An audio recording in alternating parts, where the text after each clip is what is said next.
Once in a while, we get to travel so far off the beaten track, there's hardly a track at all.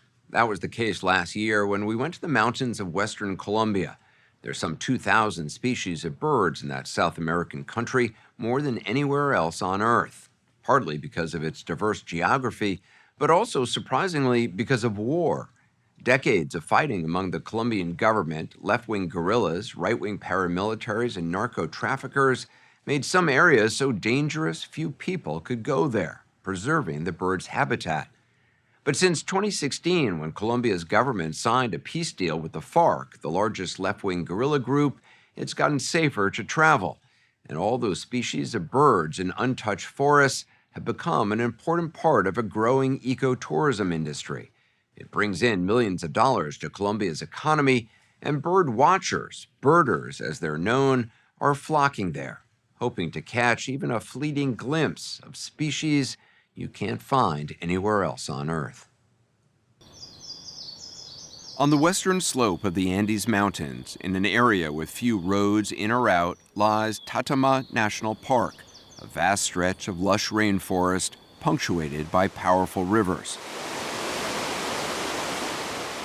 Delicate flowers blossom in the rain-soaked forest, and the sound of birds fills the humid air. This is one of the wettest places on Earth. We set off before dawn in a four-wheel drive vehicle through untouched forest. Hidden in the lush vegetation were all kinds of birds, some shy, others curious, their colors as vivid as their names. The blue-gray tanager, the cinnamon flycatcher, the purple-throated woodstar. Okay, check it out, this one, mate. Diego Calderon Franco knows them all. He's one of Colombia's most famous birding guides.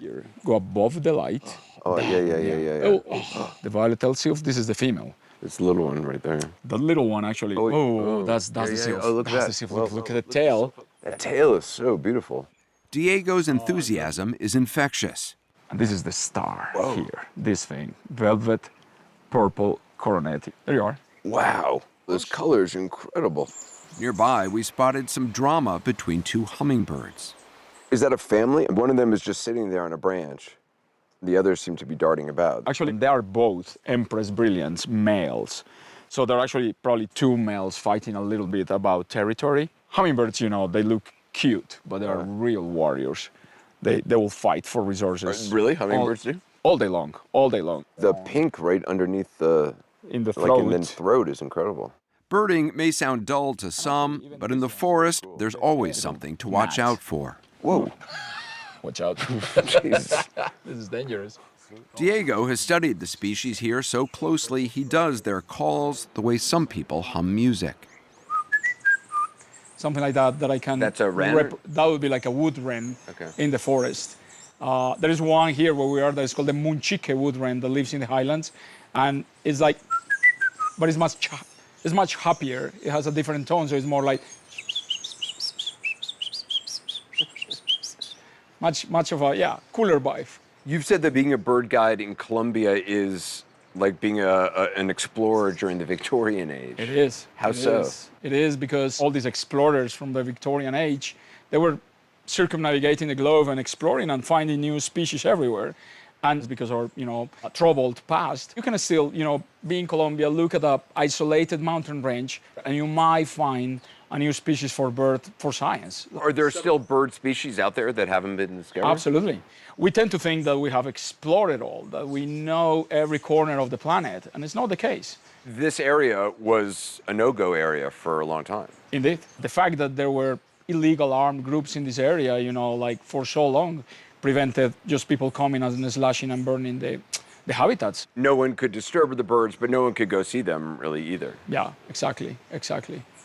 More than 450,000 people were killed, most of them unarmed civilians, during decades of fighting between armed groups and government forces in Colombia.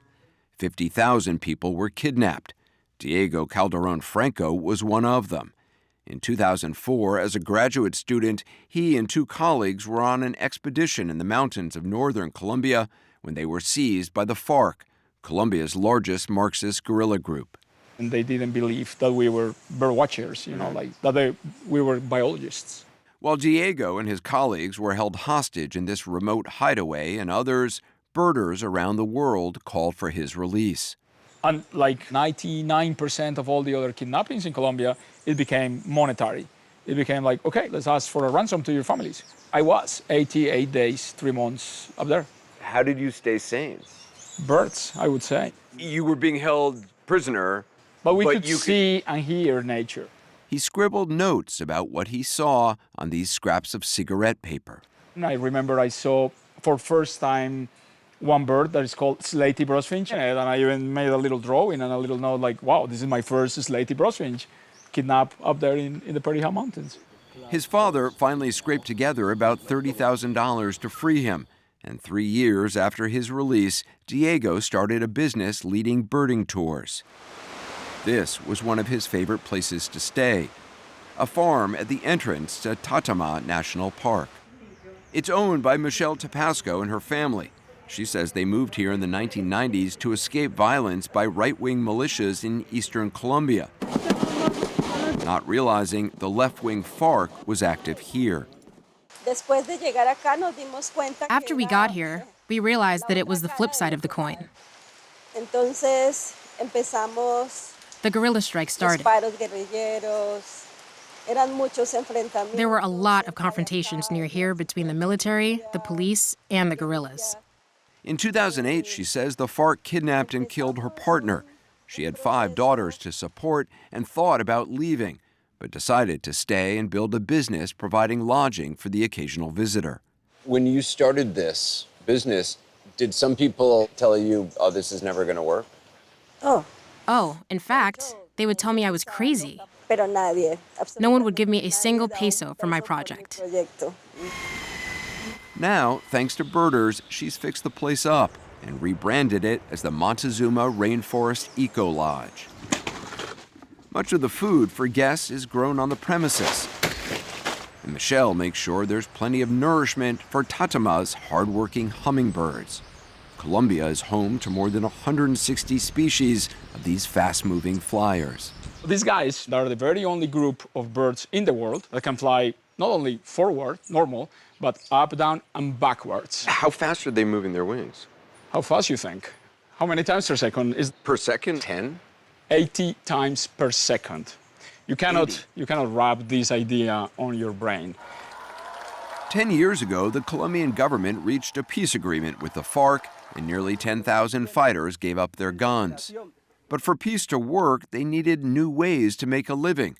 So Diego decided to introduce his former captors to birding, thinking some of them might make good forest guides. What was it like to go birding with people who had been in FARC, who had been combatants? We totally forgot who we were. They weren't thinking like, oh, this is the guy we kidnapped, 15 years ago. Birds connect you so much, and I think that's why they have this healing power.